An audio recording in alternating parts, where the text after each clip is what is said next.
have risen from the ashes to school the masses. Hello everyone, welcome to another episode of the Scholars of Wrestling Show, episode 208. I'm your man behind the microphone, Scholar Jeff, and I also happen to be still your Scholars of Wrestling champion. Isn't that right, Scholar Tarek? Yeah, for right now. I will say, it is nice to be proven wrong. You are not a fluke champion, but I'm not just Scholar Tarek. I am Mr. Scholar in the Bank, Scholar Tarek. How does that make you feel, Scholar Bryan? James Ellsworth can go fuck himself. That's how I feel. Let us know how you really feel. Oh, you want me to go further? I can go further. Let's save it for the rest of the actual show. We are, of course, going to break down this past weekend's Money in the Bank show from WWE. You see this? But first, there's so much more to talk about in the world of wrestling. You can display that belt in front of me all you want, but this is a guarantee that will be mine soon.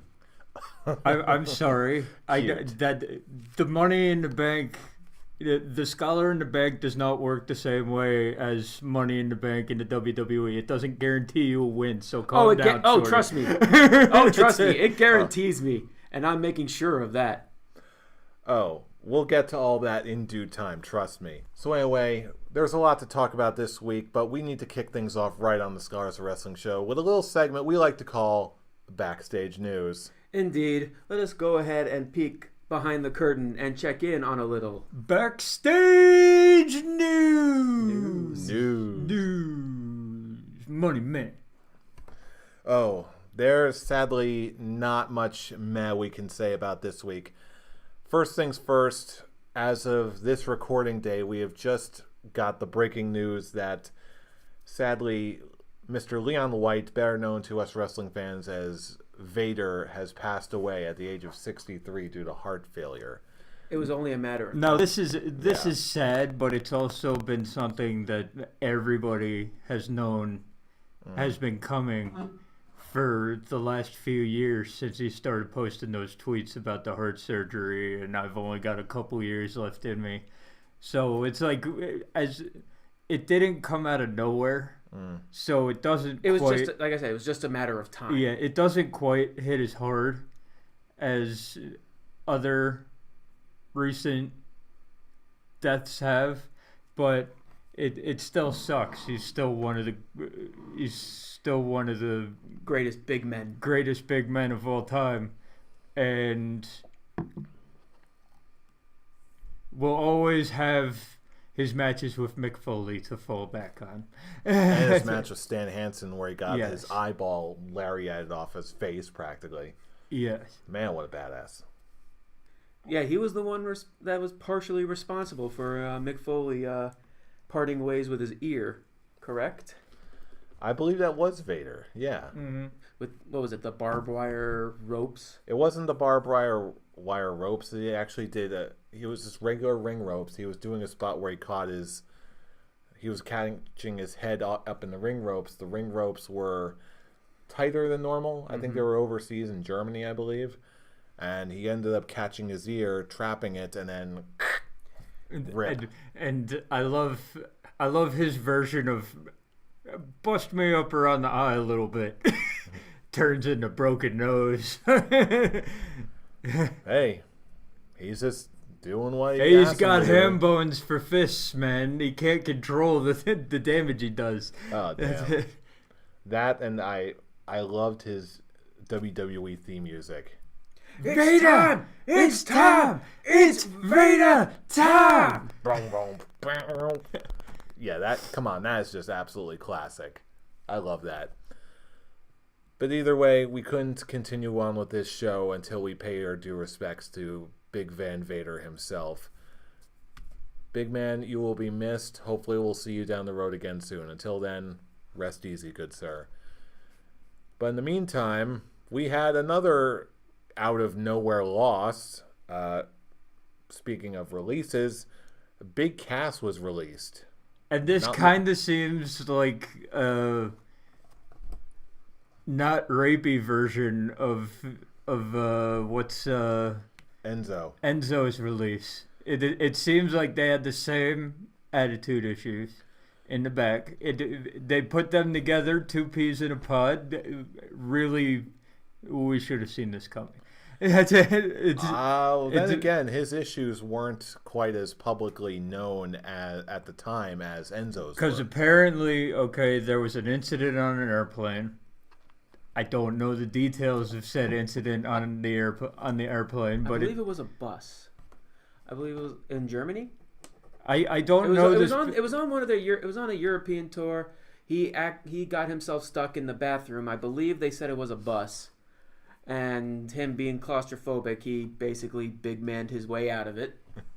And being already having backstage heat with the higher ups in WWE, we already know that that didn't help him at all. That he has a bad attitude backstage. We did know that, and apparently, he was complaining about his feud with Daniel Bryan. He was complaining about not being in the gauntlet match, and Vince McMahon and Triple H made the call to get rid of the backstage nuisance. So, Big Cass, you're not hot shit. Okay, your shit it stinks. It's not good. You have no room to talk about what you deserve. You've been here for what, a year and a half, maybe, in WWE. No, you're not that good. Shut your face. Learn your lesson outside it, and maybe, just maybe, when you stop being such a fuck up, they'll bring you back. Worse yet, the story going around as I heard it, that was the final nail in the coffin. Apparently, I missed the segment in question, but apparently he was like messing with a little person that was supposed to be like Daniel Bryan. And he was and they didn't want him to do the big boot, and he did it anyway. No. Here's how it happened. Originally, in the script, he was only supposed to do the big boot. He requested to do an actual beatdown afterwards. Higher-ups and Vince McMahon himself told him, no, don't do that, just stick to the script. He decided to go off script. He did the big boot. He went off script and continued with the beatdown. That got him in trouble. That gave him his first real initial heat backstage. He goes on a European tour. He does the whole getting locked in a bathroom. He drinks too much, the public intoxication, which in WWE that's a no-no. So pretty much just the things kept piling on and piling on and piling on. And from what you said, the final nail in the coffin was just him complaining about not being in a better place on the card. So that's it. Sayonara, Big Cass. That's sad. You gotta earn your better place on the card, and trust me, dude, you really didn't. So, well, again, we will always have our memories, I guess. But the memories of the fact that he and Enzo were one of the most popular tag teams that never won tag team gold on NXT or the main roster. And then they made the stupid decision to break them up, and this is what. And now they're both gone. That was going to happen. And only Carmella remains. And how crazy is that idea? That's also just sad. Oh. That's just sad. Well, given that our new lens, I guess you could say, of how we're looking at this past pay-per-view, let's just jump right into it. This is the results to Money in the Bank 2018, starting with the pre-show match, which I think we all saw coming. The Bludgeon Brothers defeated the Good Brothers. The way we normally talk, this was a good appetizer. This was a nice, just, I like the fact that the club actually got offense in. That's cool. But that's a new thing. But yeah, this showed the Bludgeon Brothers in an environment where they were actually getting it taken to them a little bit.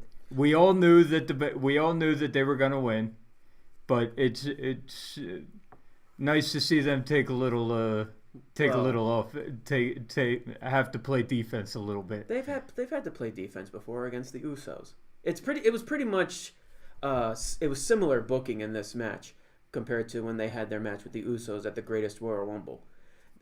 Usos had some good offense in that put the Bludgeon Brothers in defense mode, but it just ended the exact same way. I'm gonna be completely honest. I put the Greatest Royal Rumble out of my head. It's like it's not even there anymore. So that's why I'm like, yeah, it's the first time because I don't want to remember the Greatest Royal Rumble. Well, that's why I'm here to remind you of that. Yeah, well, it's okay because this was typical pre-show match. You knew who was going to win, and it was okay getting there. It really begs the question: why did they have to do it? Basically, do it again on SmackDown? They gave a little more time in a commercial. It was essentially the same match. And I'm thinking that both tag team titles could have. You didn't need to keep one off the show. You could have kept both. Well, it looks like they're saving the Raw tag titles for Extreme Rules with the Delete of Worlds versus the B Team.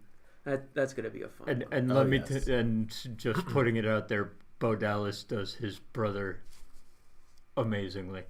Would you believe that is the first time that thought ever occurred to me? Like the two brothers are going to be facing each other for the tag titles. Wait, the segment? You didn't think about it during the segment? No, I didn't. I honestly didn't. That thought never occurred to me until just now. Oh, Jeff. Really? You thought about that? It just clicked on you now. Hear me. And that's why we're here. There's such distance in between the two characters on TV that the thought never even occurred to me. That Bo Dallas dressing up like his brother didn't click. It seriously did not. And I love how he tried to get all serious, and Curtis Axel was like, "No, I'm staying in character." It's like, dude, I stay in character. Yes, I think he's made that perfectly clear with Axelmania.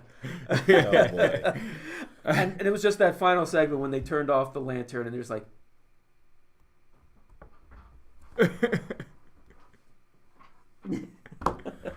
It's like, what do we do? Just slow ourselves. These guys have no business being as good as they are. But anyway, people are comparing them to like the new age of Edge and Christian, of comedy wise. But comedy wise, possibly they have to win. They have to win some gold first, and that's not going to happen. So I hope they're that good.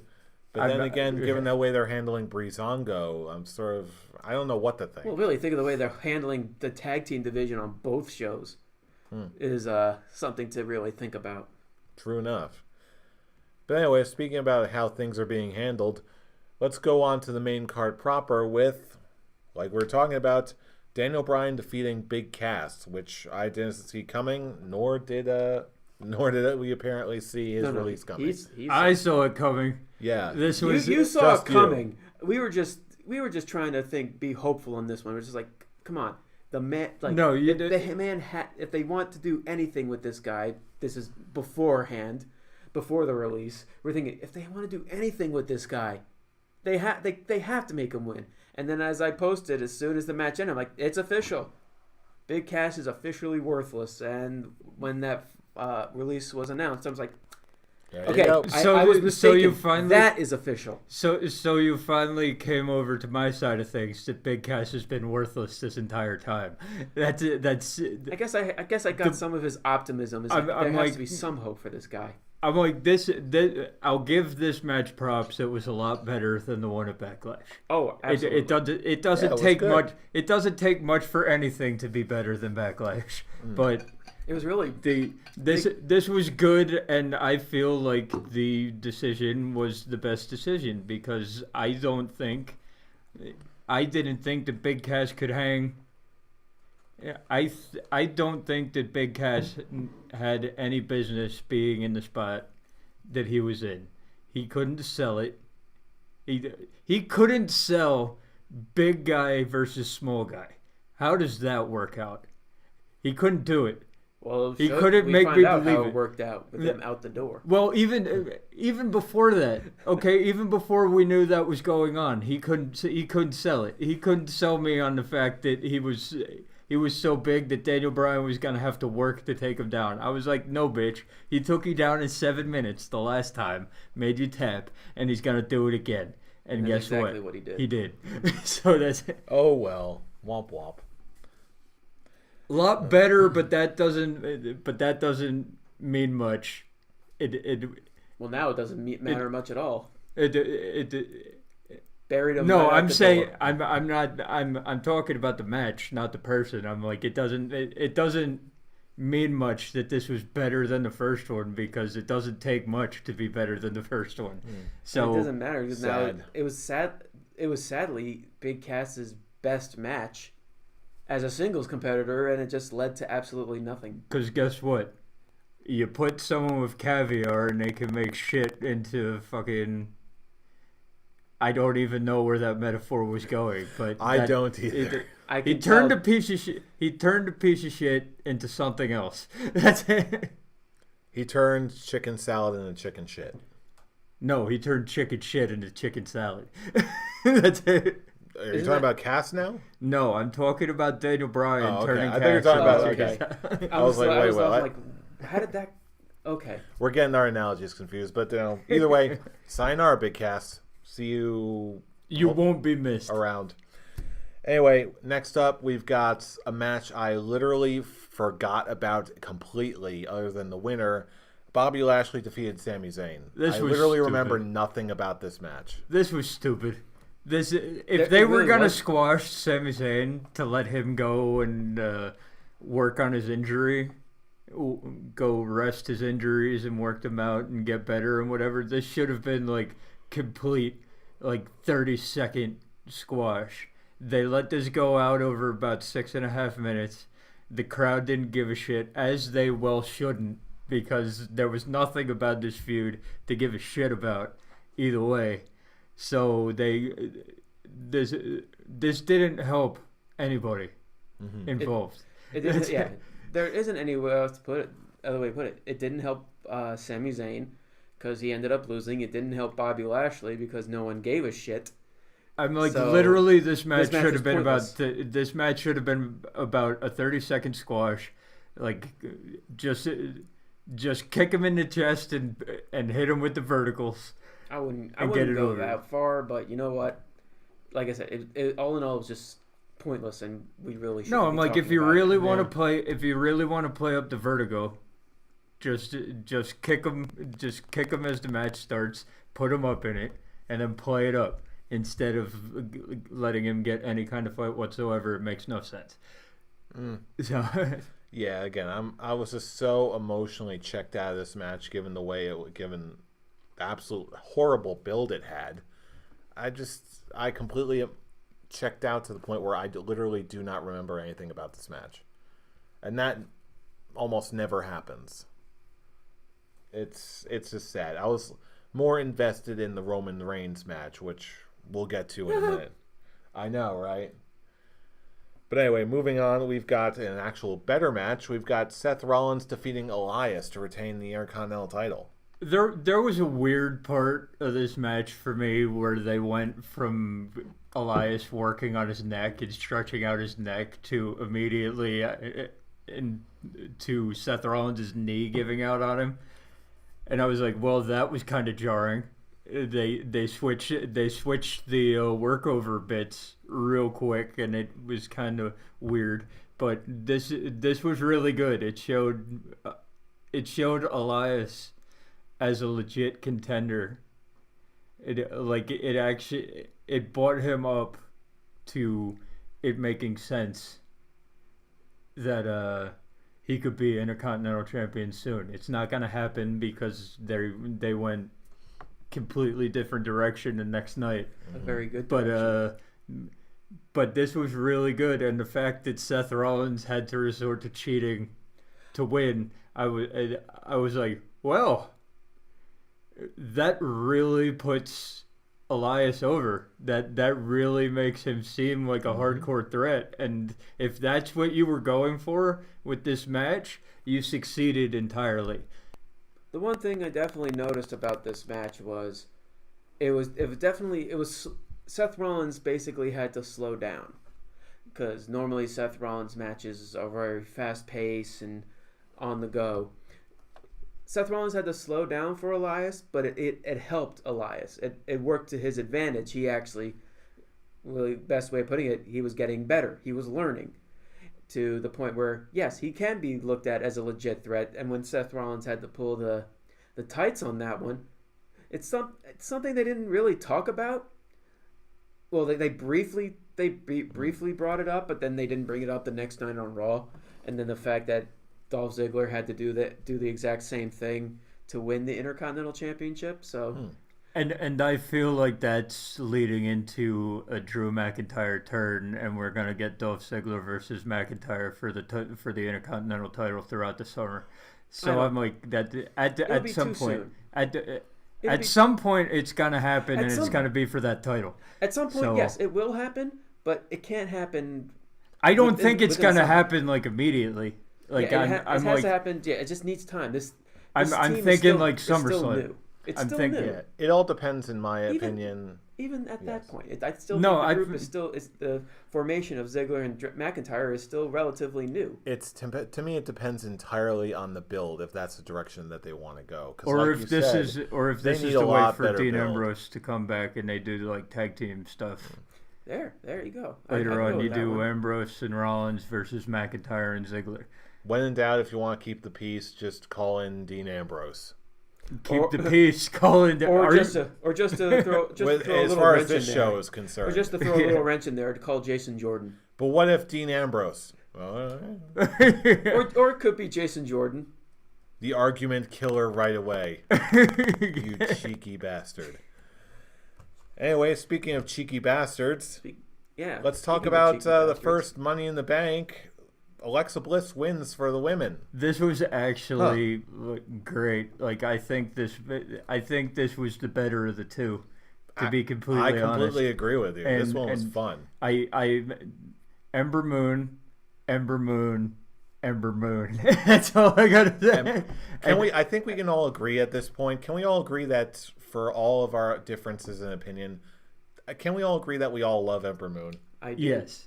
And I also love the fact that they were playing up that the crowd was so behind Becky Lynch I knew to you were win gonna this like thing. That. I knew you were gonna like to that. win it, and of course, it looked like at that moment with Becky, it looked like she's on the verge of grasping the briefcase. It looked like Alexa Bliss was a little late on her time because Becky was up there for a good while, and it's like.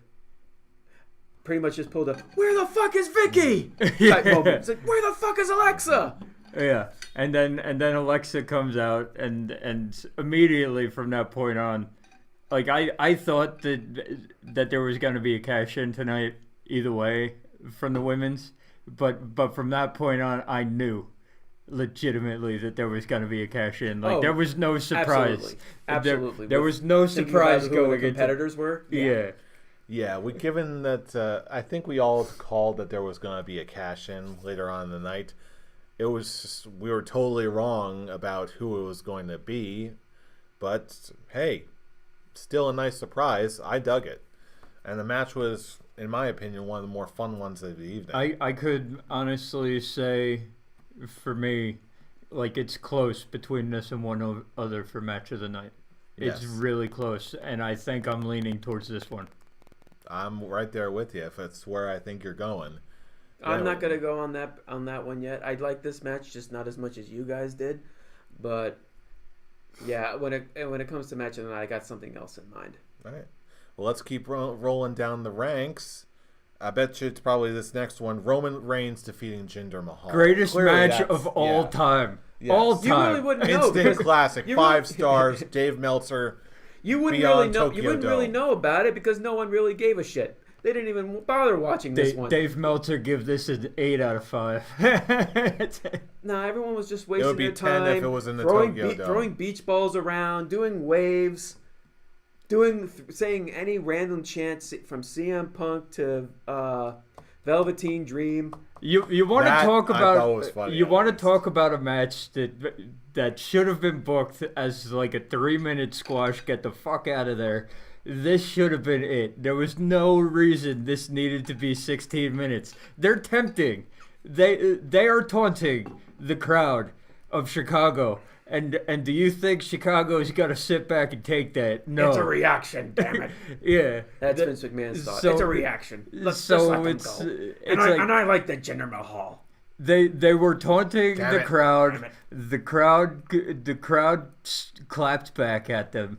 and this match, before it even started, that's it. It was just a sad show. And you know what? Give me my pee break. I'm fine with it. The actual match itself, without everything involving it was okay. It wasn't bad. It was boring, but it was a standard.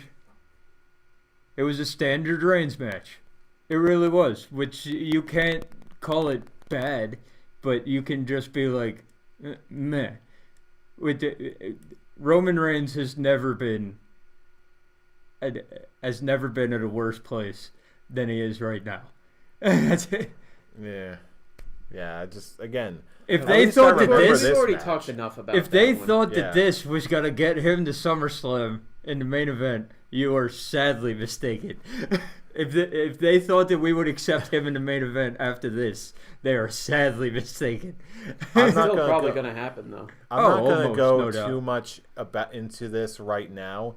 I will say, however, that after, I'm not sure if you guys listen to Busted Open Radio, but just the sheer amount of people within the industry who seem to have no working knowledge of why Roman Reigns is not liked and so hated, it baffles me how much ignorance that there is. But again, we can table that and we can talk about that in greater detail another time. We've already talked about it in detail many times. About why Roman, but why the discrepancy between professionals and the actual industry exists. That's, again, tabling it, putting it aside. We got Money in the Bank. Let me get my rant on. We'll get to that with the next match on the card, which is Carmella defeating Asuka. And how did that happen? I'm gonna say this. Let me go off. If you're squeamish, mute your video right now. Fuck James Ellsworth. Fuck him in his chinless ass, prison style, no lube. That's it. That's all I have to say about this match. That's it. Chinless ass. Chinless ass. Yes. Chinless ass. Yes. Okay. Well, I thought this match was great. Especially when I found that I was spoiled. I was told in advance that James Ellsworth was going to show up not only after our prediction show. But as soon as I found out that, I was like, oh boy, this is going to make for an interesting recap show. Right. The only reason this is not mine is because of that chinless troll. That's it. Thank you for putting down my championship belt. Thank you. Fool, any thoughts on this match? It actually, all the negatives I have on this one is not because of James Ellsworth. It's kind of the argument I had with Carmella when she faced Charlotte Flair at Backlash. Because 80% of this match was Asuka on the defense. It was mainly Carmella taking the majority on Asuka. Which is stupid. Yes, exactly. It is stupid. It was at that point when you think, oh, Carmella was desperate that she needed James Ellsworth to win. But with how the match was going, he didn't need to be there. It was that, once again, like it's opposite booking on how they should be booking Carmella. And she's not even that good. She has the mic down. 'Cause she's that heel that can be very annoying. But it's just the fact that she's in the position she is. That's the part that baffles me, because she really isn't that good. Her match with Asuka was not that good. Her match with Charlotte was not that good. They all had to dumb themselves down for Carmella. And how I said that worked for Elias, it's not working for Carmella. I don't think she deserves to be SmackDown Women's Champion. And also, when you had her promo on SmackDown, it was pretty much cut and paste, same as how Alexa does her promos. she does like, oh, I'm starting it off as a nice face promo. I couldn't get here without any of you. Psych! It's all about me. That was the Carmella promo that she had to open SmackDown this past week. And you know what? Alexa's done that twice. And it actually works for her. Like Alexa she does it great. Does more than that. She's done it more times than twice. But like you said, yes, it works for her. They're just trying to pretty much make a carbon copy for Carmella, like carbon copy of Alexa Bliss onto Carmella, and it just doesn't work. And the fact that they're pushing her booking wise to be having these people who are 10 times better than her, they have to dumb them down so she can look good. I'm sorry, I can't handle that. I don't believe in that at all. You shouldn't be a champion if they have to dumb down that much. Like Seth Rollins and Elias, he didn't have to dumb down too much. He went down. Honestly, what I mean by dumb down with Seth Rollins, he just had to basically slow down. Yeah. He didn't have to. And then he did the whole running all over the place at the end. But when it comes to Carmella, they just have to not just slow down, but just let her try and do some things. She fucked up a roll-up. A roll-up! The only thing worse than than Dana Brooke breaking up of a pin, putting your foot on the ropes. Twice. Is failing how to do a roll-up. Thank you, Carmella, you trash. I still like Carmella. Of course you do. Okay, why? Smartass. Why do you think I like Carmella? Only because you've been saying you like Carmella since the beginning of time. That is not... But can you identify why? I have not been saying since the beginning of time. Because you're trying so hard to see something that isn't there with her. No. If that would be the approach I take to Roman Reigns, where I try to like him, but it just doesn't work out. With Carmella, she's at least got some sort of character. She's got some degree of charisma that I can still get invested in. So, yeah, I still like her. I said she has her character down. She has the mic, but when it comes to how it connects with her ring work, it doesn't. It fights against the character that she's going for. That she's presenting herself as. I don't believe any of it. I don't believe any of the shit she does. At least when it comes to in the ring, like when you had her on SmackDown after the promo, after James Ellsworth came out. Actually, in my opinion, James Ellsworth being there actually helps her, because it actually goes to that point. It always has. It comes down to the point where her being booked as a weak champion that needs help winning, which they should be doing with her to begin with. With one thing with Charlotte, had the Iconics come out and cost Charlotte the match instead of like a tweaked knee, and then she kicked it in 1, 2, 3. This is bullshit booking when it comes to actually booking these matches. The character wise, she does have it down. I will give her that. But when it comes to how she presents it in the ring, it goes against the character she's going for, and it doesn't work because she's not that well. She's not that good. Honestly, as far as her character and what she does in the ring, like, even though she shows up as physically capable, even though I still physically capable, the way she's booked, you know what I mean. I still see her bringing in outside help like James Ellsworth. I see that in character as honestly just an insurance policy, where she's so shook by Asuka she doesn't know if she can get it done. So regardless of what ends up happening, she ends up calling in Ellsworth. She ends up calling in the Iconics. But here's the thing. She didn't end up calling the Iconics. Here's the thing with Ellsworth, okay? If you're going to do that, if you're going to play the so desperate to beat Asuka that you have to call Ellsworth, you can't have any offense. But that's not what happened. That's not what happened, so it doesn't make any sense. Hear me. It makes sense in the fact where it's not that she physically cannot handle Asuka. It's that she's scared of Asuka. But she's made that. But they've been pushing that she's not scared, and to a point where like She's As- a heel. as we've She's been lying. No, not how they've been booking her.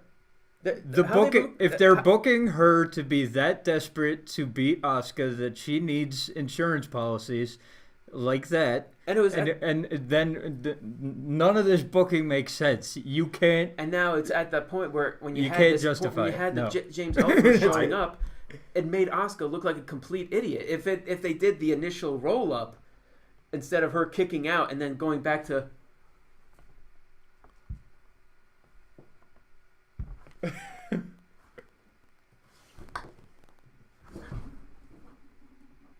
Yeah, they've completely this killed. going? They've completely killed Asuka at this point. Not in my heart. I wouldn't. It's not in a good position at all. I don't say she's killed, but she's not in a good position. You know At who all. is killed though? That's it. Is that a segue for the next match? That is a segue for the next match. Yes, AJ Styles defeated Shinsuke Nakamura in a last man standing This match. is sad. Shinsuke Nakamura, consider yourself done in the main event picture for a good long while. That's now. harsh. No, I'm saying it. He lost 6 WWE title matches. Lost them. Okay? 2 to Jinder Mahal. No, he's done. Though to be fair, two of those matches he technically didn't lose. It just ended. Well, either way, okay. And then you lose it clean. The feud's over. The feud's done. Okay. They're not. This obviously shows that Vince McMahon doesn't have any faith in Shinsuke Nakamura or Asuka. Yeah, I'm going there. In my opinion, And the fact that this feud. Okay, the match was great. oh, this was my match. Of This the night. this was really good. It's the best match of the 3. Or Without four. best match, I don't count that great. Well, I do. Rumble. Well, either You way. should, because they keep bringing it up. Well, either way, it's the best match of the series There you that go. they've had. Okay, but it doesn't really mean much in the long run because the dude you turned heel. Okay, you had lose the entire feud.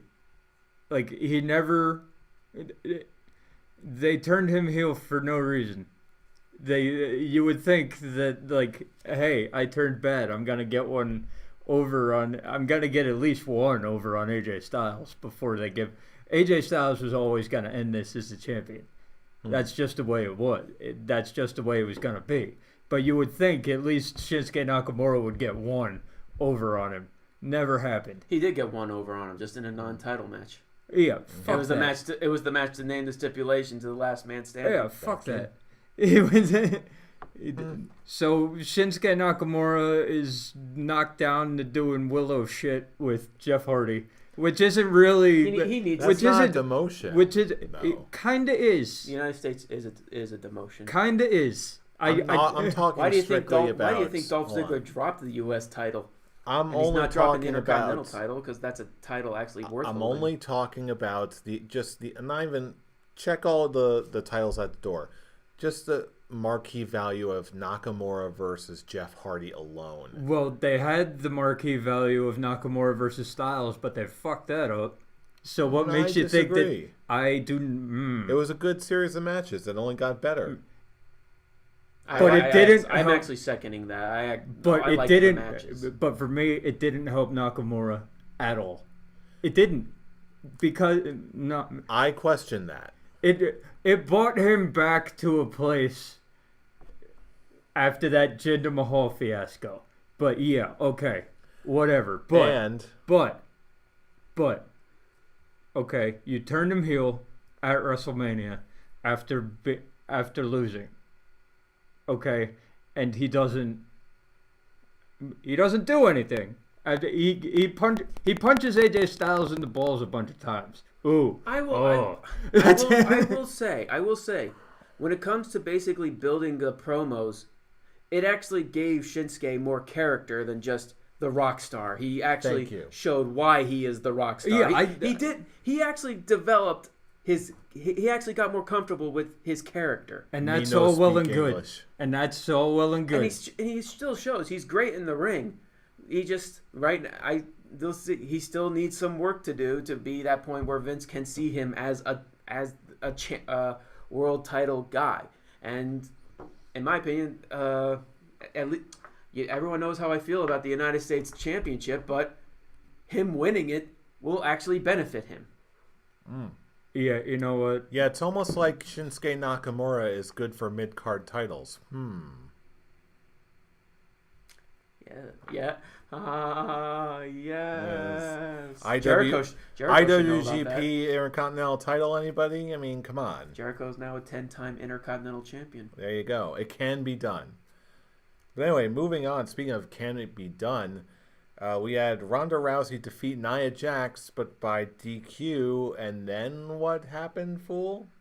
Alexa first let's go over the match first. Because this was good. This was really good. This was awesome. This was the WrestleMania match was like the first test, but it's like she's with Triple H, she's with Kurt Angle. I think it was pretty much going to be good regardless.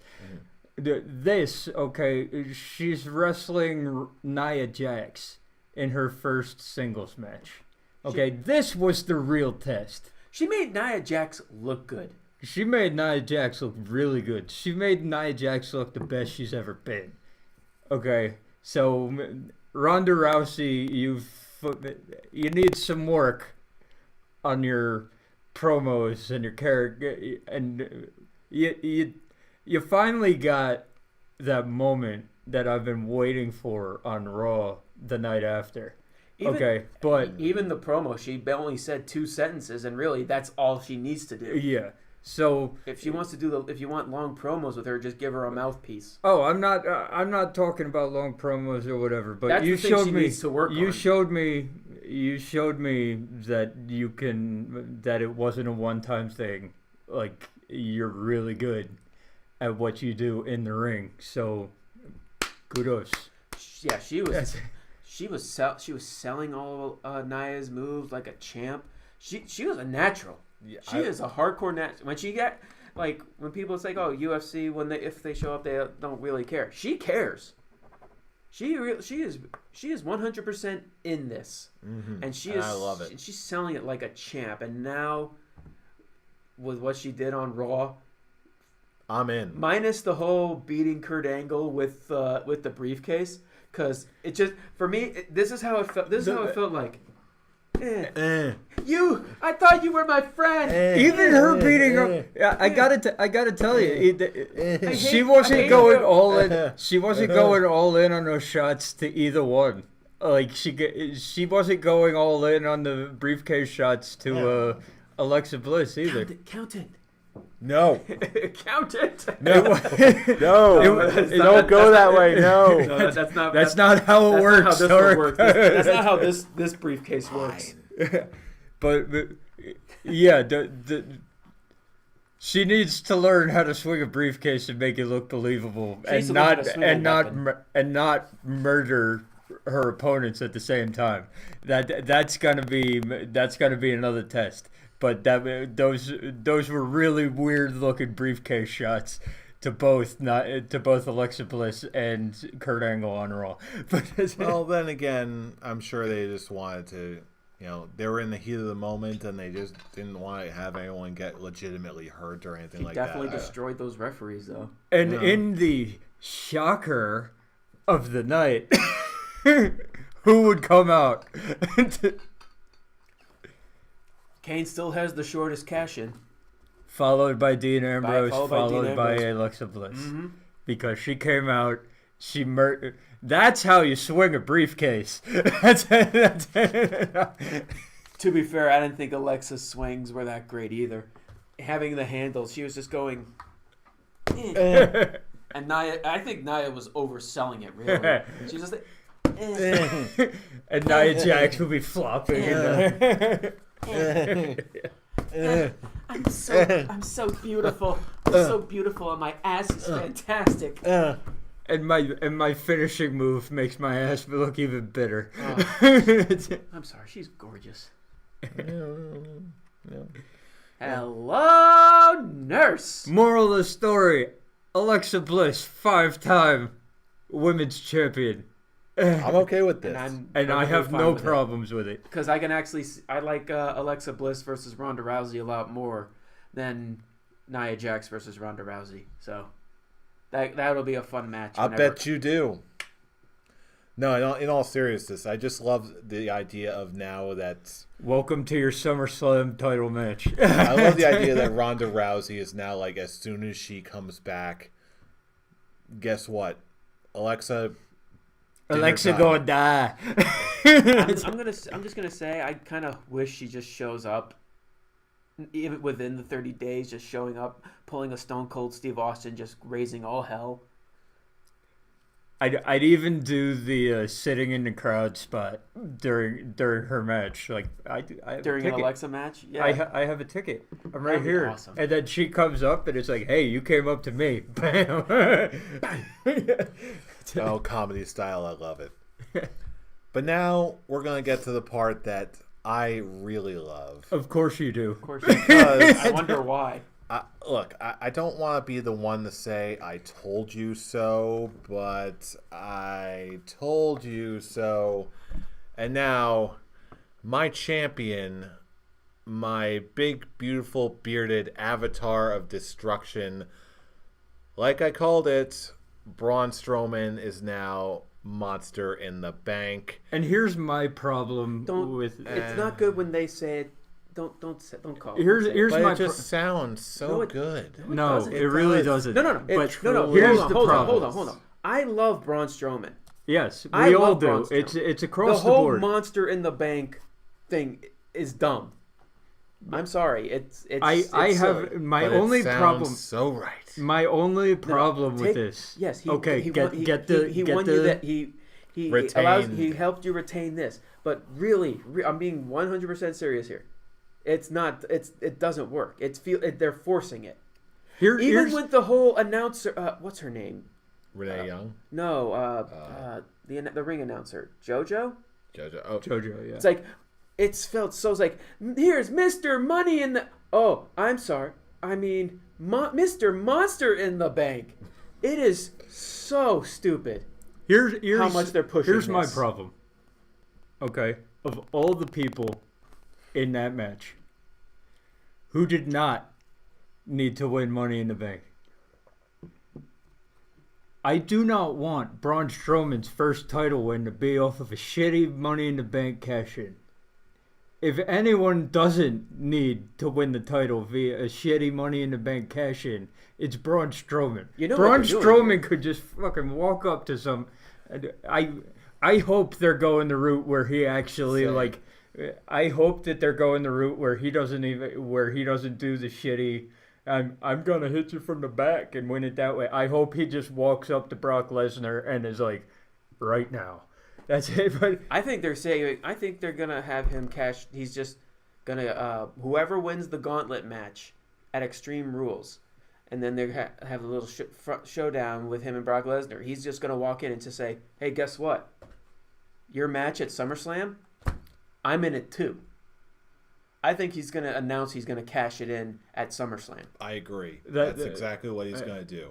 Like what you were hoping he was going to do. Because to be fair, Braun Strowman has the perfect cash-in music. He really he has the perfect cash-in music. It makes a big monster instantly into an apex predator. And let me say this, okay? The best oh shit look of all time was The Miz after Kevin Owens got thrown off the top of that ladder. The Miz is just standing there like he could climb the ladder and grab the briefcase right now. It wasn't Kevin Owens. It was the fact that he ran through the one ladder that Bobby Roode and Finn Balor were holding. I think whoever the two guys were that were holding it, he just ran right in the middle of that thing, snapping the ladder in half, taking the two guys who were holding it out. Then you see the Miz. Then Miz goes, and like the Miz is in the middle of the ring by himself, could climb the ladder and still potentially grab the briefcase, but he's so fucking. But he's just looking at it and is like, I'd want to move, but you would definitely see that I shit my pants right now. Yeah. And that's exactly what happened. The facial... It was fun. It was fun. But I will agree with what Bryan says of all the guys who can really benefit being Mr. Money in the Bank who actually... I'm like, why couldn't Braun Strowman just walk up? Why Braun is the least candidate. Yeah, and why couldn't Braun Strowman just walk up to somebody after the end of the Extreme Rules match and just be like, "Hey, I'm gonna be in the match too. Are you gonna tell me no?" That's it. If they have him say he's gonna cash in at SummerSlam, then I get it. Yeah, I understand, but I just as long as he doesn't pull that bullshit that they normally do. I just personally feel that this actually hurt. I actually think it more hurt because it's once again that whole like, oh, there's Braun Strowman's just on another level. There's only certain people that can only go for the Universal title in Vince McMahon's eyes, and that's Roman Reigns, Braun Strowman, Bobby Lashley, and Brock Lesnar. No one else can really go for the Universal title, at least now. Or nobody can go and win. And they can go, but they can go for the Universal title, but 99.9% chance they are not winning. It's one of those four. And you know what? That's perfectly okay with me. Having some exclusivity to a title, making it difficult to win, that sounds okay by me. And especially, another thing that really doesn't bother me about this is that they're going to do the surprise cash-in like they have a tendency to do most often. You hope. I'm fairly certain of that. It's because if they did the same thing all the time, let's face it, they can do that kind of spot anytime and it'll get reaction. With this, however, it just reeks of, they need to have Strowman go the Cena route and give notice. Like, I really you don't are RVD. I really don't have you are any. Fucked in 2 months. I really don't have any doubt that it's going to really. It's not going to happen like that. I'm not convinced. All signs point to them knowing what they've got in Braun Strowman, and then they'll just do. That's exactly what they're going to do. They're already hinting at it, saying, even in promos, him saying, "I'm going for Brock Lesnar." Like, yeah, there's no shock anymore. You know what his intentions are, and yeah, and Strowman is on the hunt, baby. I also don't like that they gave both to Raw. They gave both Money in the Banks to Raw. I was like, the person that I would think the cash-in would go better on would be AJ Styles, and I always thought the Money in the Bank was like a heel thing.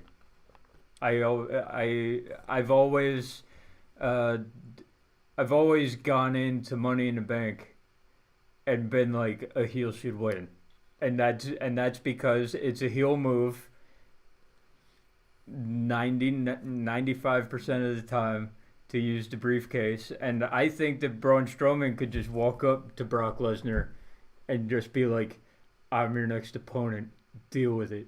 And this gives him the segue to do just that. I don't think he needs the briefcase to do that. But he has it now, and I don't like I don't like it. I don't. That's it. That's just let's wait for the next match between the two, and then we'll see. We'll see if this is all worth it. But here's what the deal is. The next match between the two is going to be great.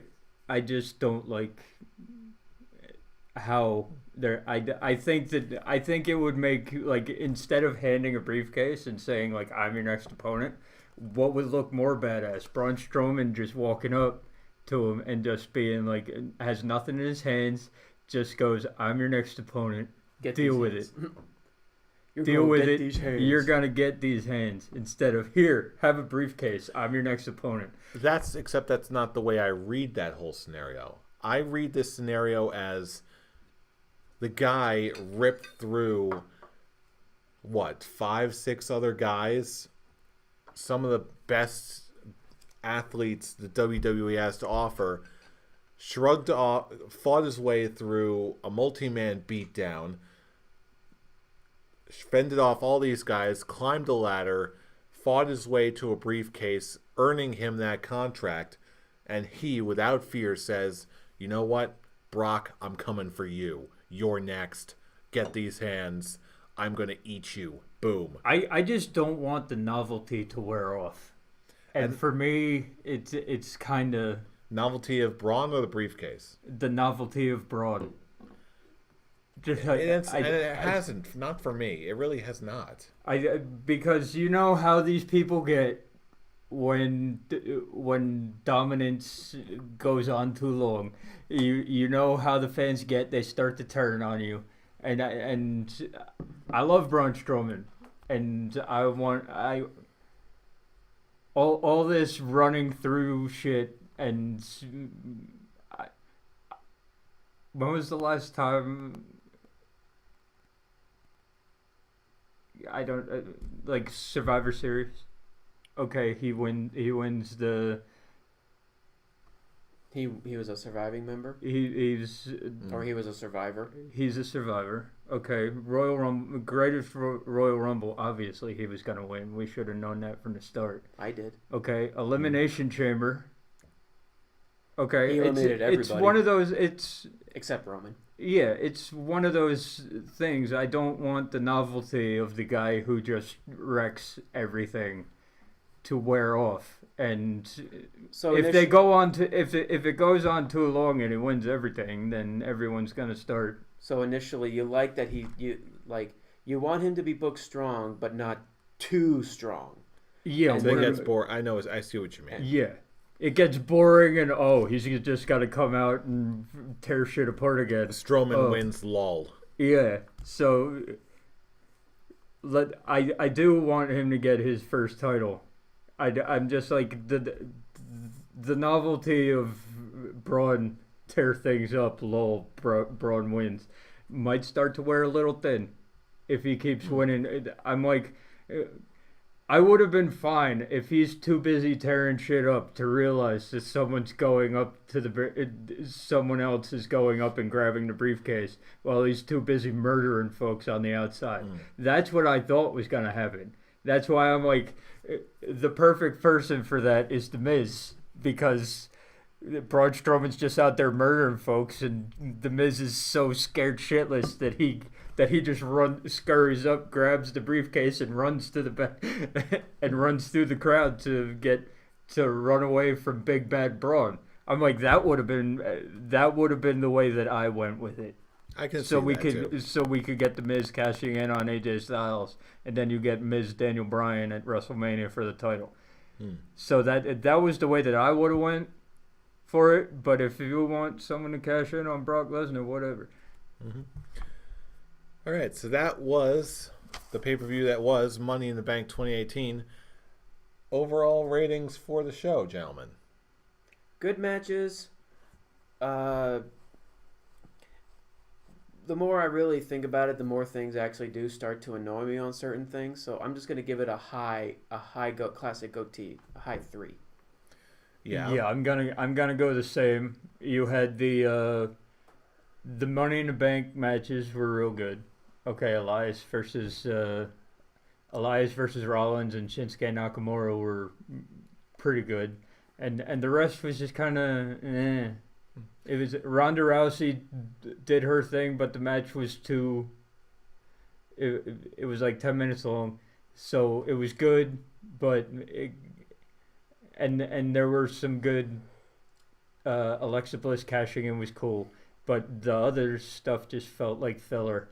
And on a pay-per-view, yeah, that's classic goatee level right there. For me, I honestly have to put this at a full beard, a 4 out of 5. For this one, yes, I absolutely agree with you that there were some parts where this show absolutely dragged. But when it was up, it was absolutely up. This show had some... The good stuff was just too fun for me. I got too much enjoyment out of it. Granted, it wasn't a perfect show. It wasn't a spectacular, amazing, flawless show to warrant a perfect 5 out of 5. But it still did deliver. I still enjoyed it very much. And I cannot help but give it a 4 out of 5 full beard. 10 times better than Backlash. Oh, there you go. Anything. The shit on my shoe is better than Backlash. Now, before we go, we do have to do a little bit of a segment we like to call Raw versus SmackDown Live. Gentlemen, any parting thoughts on Raw or SmackDown? What was the better show? Rusev's the number one contender. That's all you need to know, and that's why SmackDown Live gets my show of the week. I can't say any much more than that. That was a lot of fun too. I didn't expect it, but it makes a lot of sense. I dig it. As much as it is just with Rusev, just to say, oh, Rusev Day, SmackDown's great. I will say though, SmackDown is my choice, but it really is just because the show was near perfect for me. Yeah, the first really nothing. There was nothing really bad. The first hour of Raw was really good, and then it just went downhill, starting in that second hour. So, and it got to the point where I was barely paying attention for the end of the show. So it started off well and fell off, but with SmackDown, smooth sailing, nothing. Everything was good.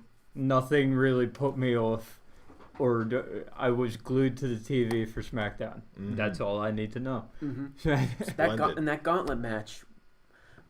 That was again. It really was like the perfect. There was like it was a perfect example on a gauntlet. Well, what a gauntlet match should be. Mm-hmm. Like just Daniel Bryan starting off, having a great match with Big E. And then having a great match with Samoa Joe, but having Samoa Joe lose by a count out because it didn't hurt Joe at all. And then you have, I'm intrigued on why the Bludgeon Brothers attacked Daniel Bryan, other than just the stare down that they had. And who's gonna? And of course, the one who actually just beats him there is the Miz, slowly sprinkling in more on that feud. That's inevitable. It's a slow burn, and I love it. This is how you do a slow burn, Sasha Banks and Bayley. Hey, I don't blame Sasha for this one. That's all writers. I got nothing to say to you. And then you just have Rusev versus The Miz, and that final moment of Rusev and AJ Styles shaking hands. Aiden English trying to be a smartass and getting his ass beat for it. Just stop, Aiden. Just go sit down in the corner, have some coffee. Keep singing. Keep singing. Rusev Day. Gotta love it. But yeah, Rusev Day all the way. Rusev Day all the way. So, that's our show. You heard us. You heard what we think. Now we're turning it over to you, our Scholars of Wrestling audience. What did you think of Money in the Bank? How satisfied are you? What was your rating? What was your rating? Yeah. Let us know all of it wherever you are across the internet, however you're listening to us. If you're watching us on YouTube, first of all, thank you as always. Hi, Mom. Now, you can also give us a thumbs up. If you like what you hear, subscribe if you want to hear more. All that good stuff. You heard a million times all across YouTube and wherever. If you're joining us on Facebook, look us up under the Scholars of Wrestling Show. Follow us there too. We appreciate the love. Or if you just want to join the conversation, you can get a little up close and personal with us. Join the conversation. Chat with us on our own personal Twitter accounts. Starting with the main page at ScholarsOW for all the latest wrestling and episode uploads. Or you can also follow us on our personal Twitter accounts. Brian, where can you we reach can find me yelling about James Ellsworth at Atomic Beanpole. I got a challenge for you. Just troll James Ellsworth's Twitter account so he block you. I want you know to what? Do it. So do it. I want you to do it. So bad. You won't do it. I'm begging you. I want to see the new Mojo Rawley.